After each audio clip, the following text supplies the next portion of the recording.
Hey AP students, welcome to our section 5.3 in the vocab, Nationalism, Revolution, and Reform. And as you can see, this packet is absolutely huge. We're going to get through this. We're going to get through the rest of the year. Let's get to our first word, which is enlightenment.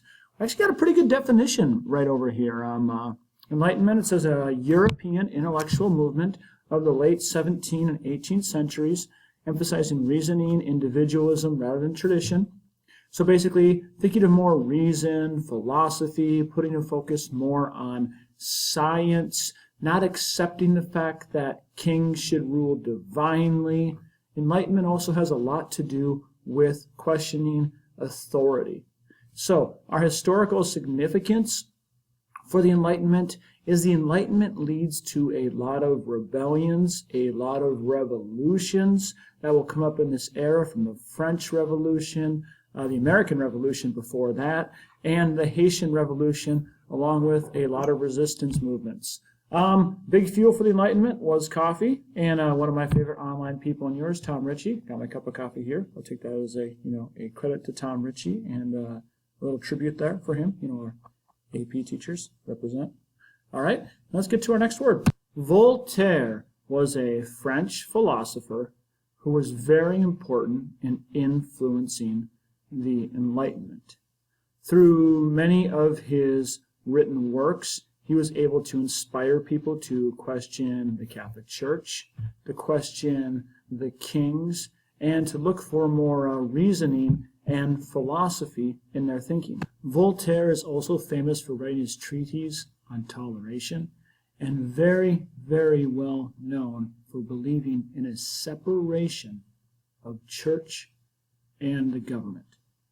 This is very significant because he will be a big influence on many Enlightenment thinkers, and also basically a separation from the church from government, which will become a big part of rebellion during this era, and people questioning whether the church and the state should be together, which will be a huge influence in the American Revolution, French Revolution, revolutions all across the world, and other rebellions and resistance movements. That is Voltaire.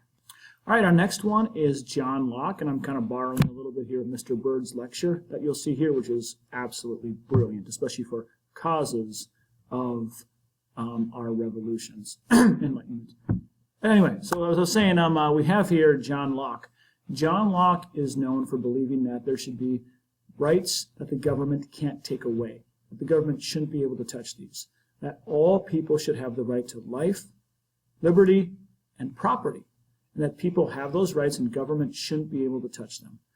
Again, this would be incredibly influential in the American Revolution and the French Revolution, Haitian Revolution, Latin American revolutions that come up. Very significant because John Locke's Enlightenment ideals will have a huge influence on the revolutions and resistance movements of our modern era. And thanks, Mr. Berg, for this great lecture.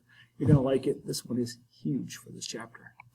Rousseau. Rousseau is another French philosopher, and he believes that there needs to be a social contract between the people, that basically people and government agree with each other, that the people basically give the power to be governed to the government, and that means that they have to follow certain rules. It's a social contract. Basically, people saying, we'll let you govern us, we'll let you rule us, but you have to treat us fairly, and you have to respect our rights. And again, this will be huge when the Americans rebel against the British, when the French people rebel against their king in the French Revolution, and also very influential in Haiti when basically Creoles or mixed people and the slaves of Haiti rebel on that island as well, along with Latin America. So huge significance, another Enlightenment thinker which causes these revolutions. Enlightenment thinker causing the revolutions. Sensing a theme here. All right, let's move on. Thomas Hobbes. Thomas Hobbes is kind of different. I mean, you can call him an Enlightenment thinker, but he doesn't really fit in with the rest of them. Thomas Hobbes basically believes people are evil. People are bad. People are evil. If you let people do what they want, they will do evil and bad things. So you need an absolute monarch, a king in charge to make absolute rules, make them clear-cut, so people will do the right thing. Thomas Hobbes believes in absolute monarchy because he believes that people like this nice devil that Mr. Byrd drew there, are pretty much evil. Early Enlightenment thinker, very significant because a lot of kings and monarchy basically take his rules and say, yeah, people are evil. We need to rule over them to basically make sure that they don't kill each other and do all of these bad things. Again, stealing from Mr. Byrd's lecture. Pay a lot of attention to this one. Okay, if you haven't got it yet, especially for your causes paragraph of these revolutions that come up. Okay, what are we doing now? What's our next word? Montesquieu, again, I'm stealing from this lecture you'll watch from Mr. Byrd. Separation of powers. Basically that if you want to have a government that won't become a dictatorship or have too much power, you know, someone in charge who just tells you what to do and gives you all kinds of homework and makes you do it and, oh wait a minute. Anyway, so if you don't want to have a government that has too much power, what you need to do is separate the powers.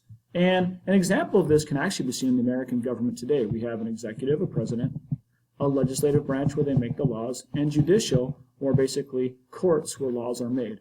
So Montesquieu is like, you know what, you give anyone too much power, they're going to become corrupt, they're going to become bad and evil. So what we should do is separate those powers so no one can have too much power. So you can't have just a president come in and do whatever he wants, you know, while he's sitting on his toilet, you know, making tweets. I'm not talking about anybody in particular on this. Anyway, so that is basically our vocab words for the Enlightenment. Now, when you get to the next ones, we're going to get ones on the revolutions. I made those a year ago. There will be some similar words, but lots of good ones to know for our revolutions coming up. Bear with it. There's a lot of vocab here. But I was telling you, you guys can do it. We're almost there, and we're going to kick some ass in this AP test because no one is working harder than you guys. I believe in you, and we're going to do great. All right? Yes, we are. Okay. So, yep. Even you, Nick. Even you're going to do great. Sorry, I had to call you on that one. All right, let's move ahead.